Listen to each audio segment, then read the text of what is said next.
بسم الله الرحمن الرحيم طه ما أنزلنا عليك القرآن لتشقى إلا تذكرة لمن يخشى تنزيلا ممن خلق الأرض والسماوات تنزيلا ممن خلق الأرض والسماوات العلى الرحمن على العرش استوى له ما في السماوات وما في الأرض وما بينهما وما تحت الثرى وإن تجهر بالقول فإنه يعلم السر وأخفى الله لا إله إلا هو له الأسماء الحسنى وهل أتاك حديث موسى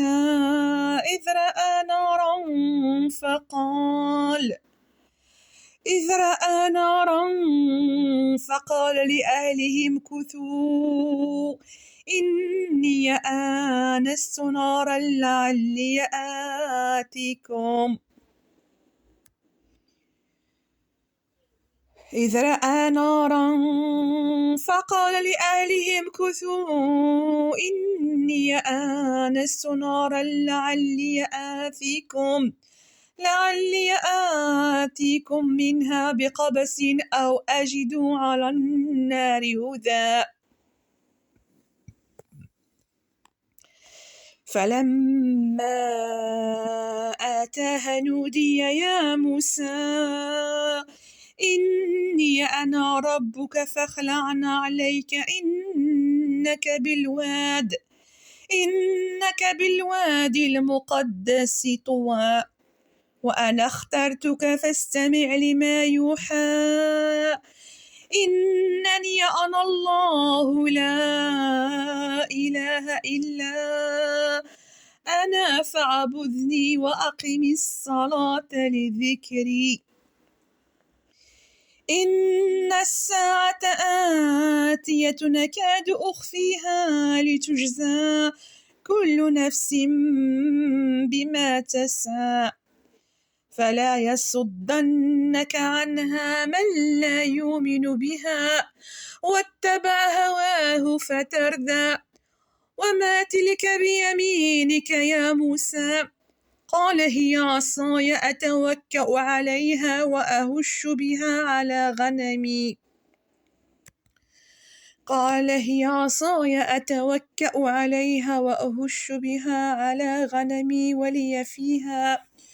ولي فيها مآرب أخرى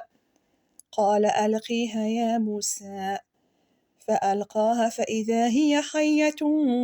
تسعى قال خذها ولا تخف سنعيدها سيرتها الأولى واضمم يدك إلى جناحك تخرج بيضاء من غير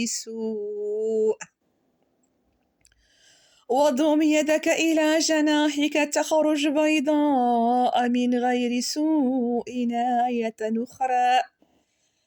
لنريك من آياتنا الكبرى اذهبي إلى فرعون إنه طغى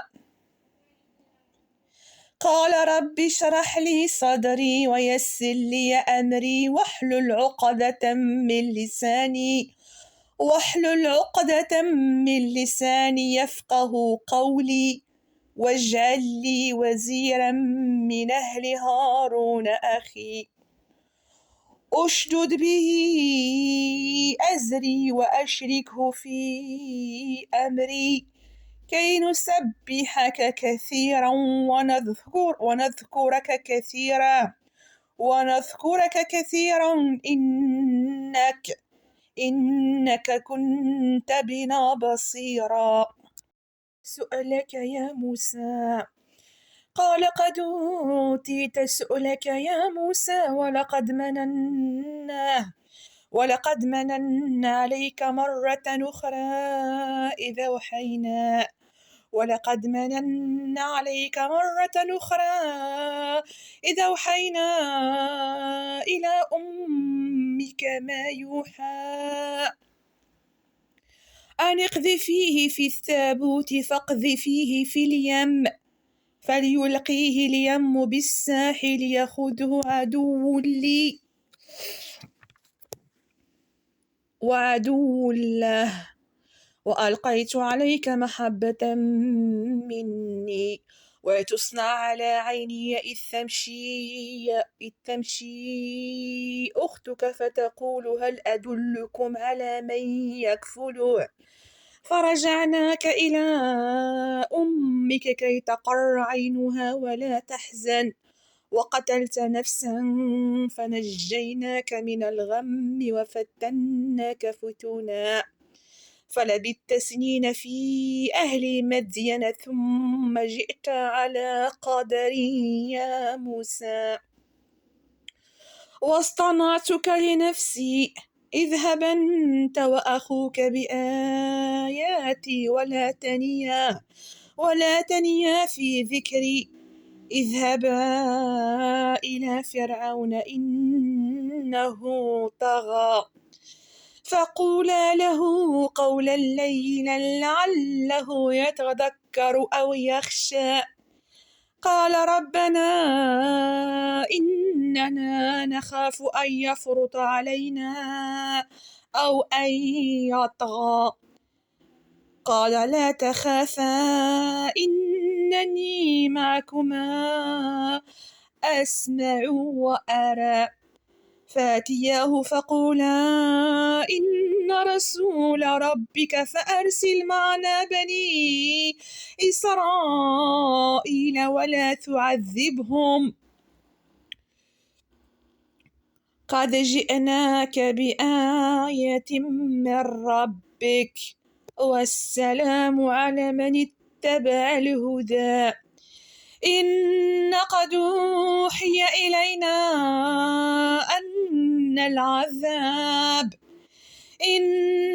أوحي إلينا أن العذاب على من كذب وتولى قال فمن ربكما يا موسى قال ربنا الذي أعطى كل شيء خلقه ثم هدى قال فما بال القرون الأولى قال علمها عند ربي في كتاب لا يضل ربي ولا ينسى الذي جعل لكم الأرض مهادا وسلك لكم فيها سبلا وأنزل من السماء ماء فأخرجنا به أزواجا من نبات شتى كلوا وارعوا أنعامكم إن في ذلك لآيات لأولي النهى منها خلقناكم وفيها نعيدكم ومنها نخرجكم تارة أخرى ولقد أريناه آياتنا كلها فكذب وأبى قال أجئتنا لتخرجنا من أرضنا بسحرك يا موسى فلنأتينك بسحر مثله فاجعل بيننا وبينك موعدا لا نخلفه نحن ولا أنت مكانا سوى قال موعدكم يوم الزينة وأن يحشر الناس ضحى فتولى فرعون فجمع كيده ثم أتى قال لهم موسى ويلكم لا تفتروا على الله كذبا فيسحتكم بعذاب وقد خاب من افترى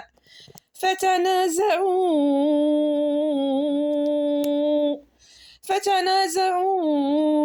أمرهم بينهم وأسروا النجوى قالوا إن هذان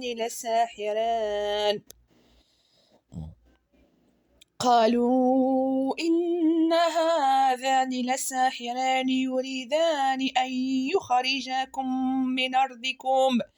يريدان أن يخرجاكم من أرضكم بسحرهما ويذهبا بطريقتكم المثلى فأجمعوا كيدكم ثم أتوا صفا وقد أفلح اليوم من استعلى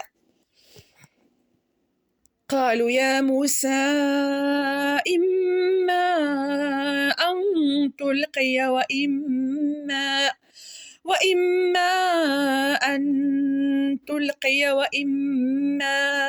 أن نكون أول من ألقى قال بل ألقوا فإذا حبالهم وعصيهم يخيل إليهم من سحرهم أنها تسعى فأوجس في نفسه خيفة موسى قلنا لا تخف إنك أنت الأعلى وألق ما في يمينك تلقف ما صنعوا إنما صنعوا كيد ساحر ولا يفلح الساحر حيث أتى فألقي السحرة سجدا قالوا آمنا برب هارون وموسى قال آمنتم له قبل أن آذن لكم إنه لكبيركم الذي علمكم السحر فلأقطعن أيديكم وأرجلكم من خلاف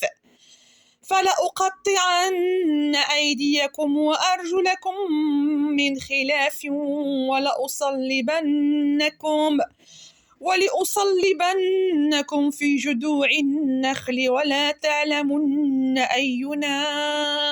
أشد عذابا وأبقى قالوا لن نؤثرك على ما جاءنا من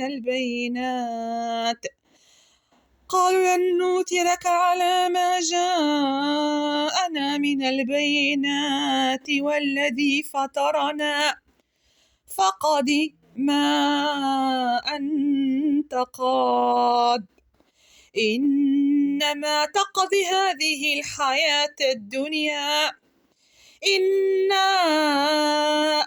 آمنا بربنا ليغفر لنا خطايانا وما أكرهتنا عليه من السحر والله خير وأبقى إنه من يات ربه مجرما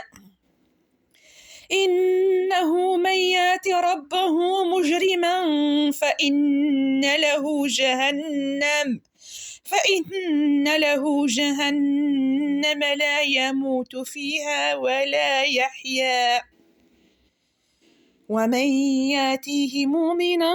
قد عمل الصالحات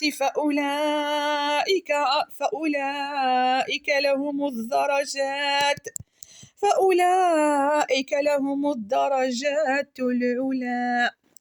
جنات عدن تجري من تحتها الأنهار خالدين فيها وذلك جزاء من تزكى ولقد أوحينا إلى موسى أن أسر بعبادي فاضرب لهم طريقا في البحر يبسا لا تخاف دركا ولا تخشى فأتبعهم فرعون بجنوده فغشيهم من اليم ما غشيهم وأضل فرعون قومه وما هدى يا بني إسرائيل قد أنجيناكم من عدوكم يا بني إسرائيل قد أنجيناكم من عدوكم وواعدناكم جانب الطور الأيمن ونزلنا عليكم المن والسلوى كلوا من طيبات ما رزقناكم ولا تطغوا فيه فيحل عليكم غضبي ومن يحلل عليه غضبي فقد هوى وإني لغفار لمن تاب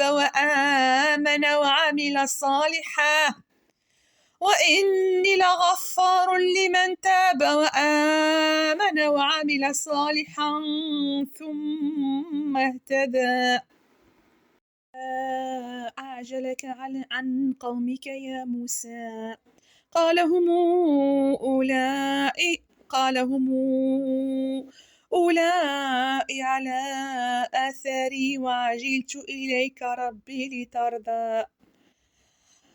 قال فإن قد فتن قومك من بعدك وأضلهم السامري فرجع موسى إلى قومه غضبان آسفا قال يا قوم ألم يعدكم ربكم وعدا حسنا أفطال عليكم العهد أمرتم أن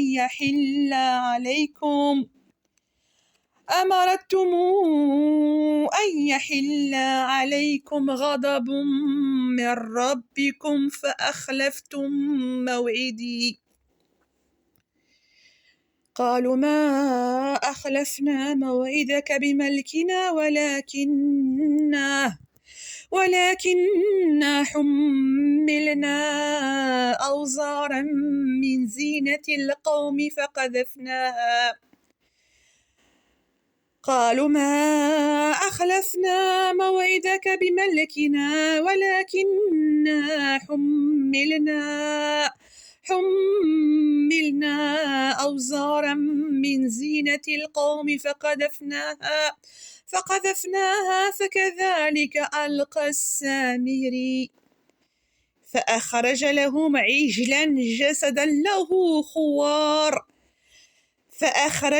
عجلا جسدا له خوار فقالوا هذا إلهكم وإله موسى فنسي أفلا يرون ألا يرجع إليهم قولا ولا يملك لهم ضرا ولا نفعا ولقد قال لهم هارون من قبل يا قوم إنما فتنتم به وإن ربكم الرحمن فاتبعوني وأطيعوا أمري قالوا لن نبرح عليه عاكفين حتى يرجع إلينا موسى قال يا هارون ما منعك إذ رأيتهم ضلوا ألا تتبعني أفعصيت أمري قال يا ابن أم لا تأخذ بلحيتي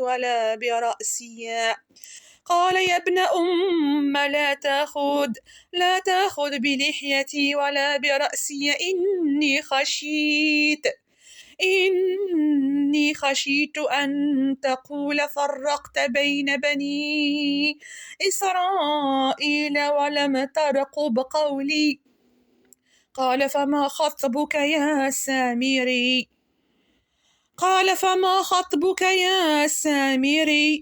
قال بصرت بما لم يبصر به فقبضت قبضة من أثر الرسول فنبذتها وكذلك سولت لي نفسي قال فاذهب فإن لك في الحياة أن تقول لا مساس وإن لك موعدا لن تخلفه وانظر إلى إلهك الذي ظلت عليه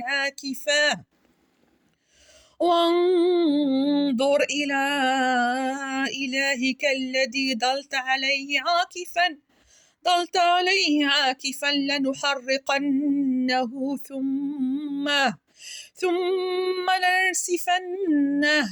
ثم لننسفنه في اليم نسفا إنما إلهكم الله الذي لا إله إلا هو وسع كل شيء علما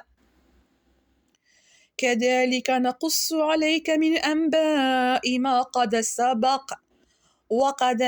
آتيناك من لدنا ذكرا من أعرض عنه فإنه يحمل يوم القيامة وزرا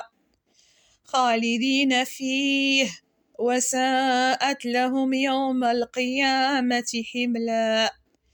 يوم ينفخ في الصور ونحشر المجرمين يومئذ زرقا يتخافتون بينهم إن لبثتم إلا عشرا نحن أعلم بما يقولون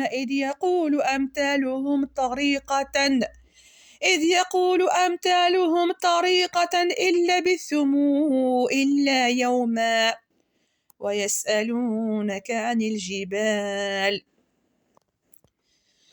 ويسألونك عن الجبال فقل ينسفها ربي نسفا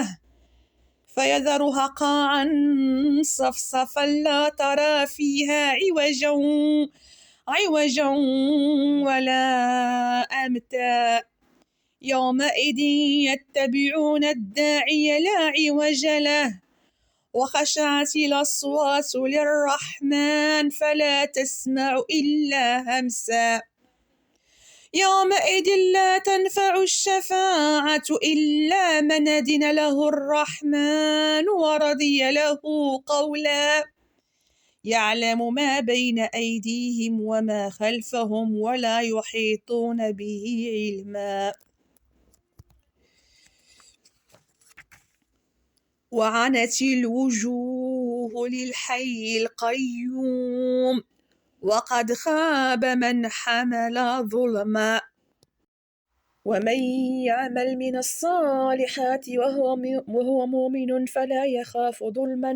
ولا هضما وكذلك أنزلناه قرآنا عربيا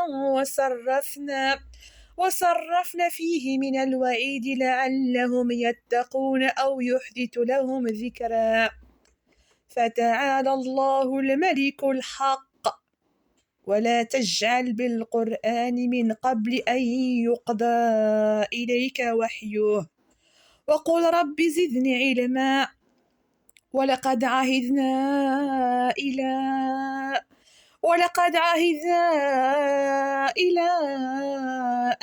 آدم من قبل فنسي ولم نجد له عزما وإذ قلنا للملائكة اسجدوا لآدم فسجدوا إلا إبليس أبى فقلنا يا آدم إن هذا عدو لك ولزوجك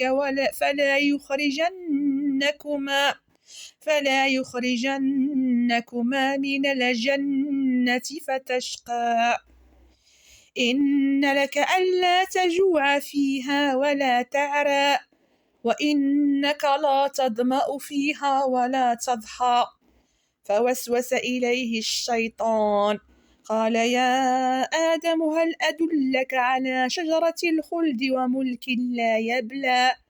فأكل منها فبدت لهما سوآتهما وطفقا يخصفان عليهما من ورق الجنة وعصى آدم ربه فغوى ثم اجتباه ربه فتاب عليه وهدى قال اهبطا منها جميعا بعضكم لبعض عدو فإما يأتينكم مني هدى فمن اتبع هداي فلا يضل ولا يشقى ومن أعرض عن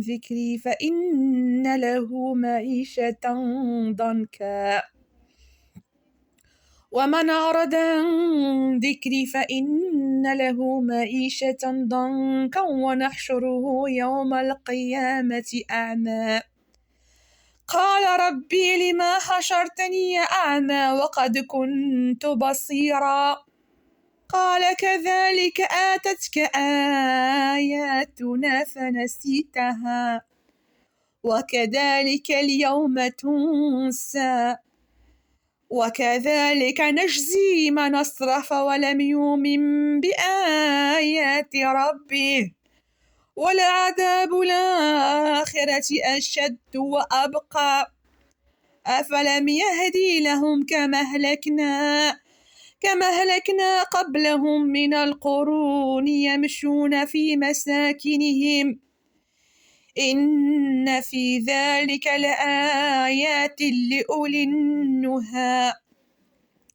ولولا كلمة سبقت من ربك لكان لزاما وأجل مسمى فاصبر على ما يقولون وسبح بحمد ربك قبل طلوع الشمس وقبل غروبها ومن آناء الليل فسبح وأطراف النهار لعلك ترضى ولا تمدن عيناك إلى ما متعنا به أزواجا منهم زهرة الحياة الدنيا لنفتنهم فيه ورزق ربك خير وأبقى وأمر أهلك بالصلاة واصطبر عليها لا نسألك رزقا نحن نرزقك والعاقبة للتقوى وقالوا لولا يأتينا بآيات من ربه أو لم تأتيهم بينة ما في الصحف الأولى ولو أنا أهلكناهم بعذاب من قبله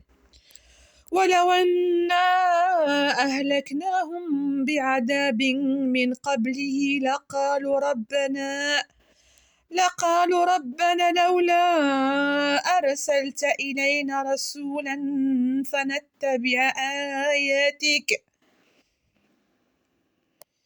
فنتبع آياتك من قبل أن نذل ونخزى قل كل متربص فتربصوا فستعلمون من أصحاب الصراط السوي ومن اهتدى صدق الله العظيم.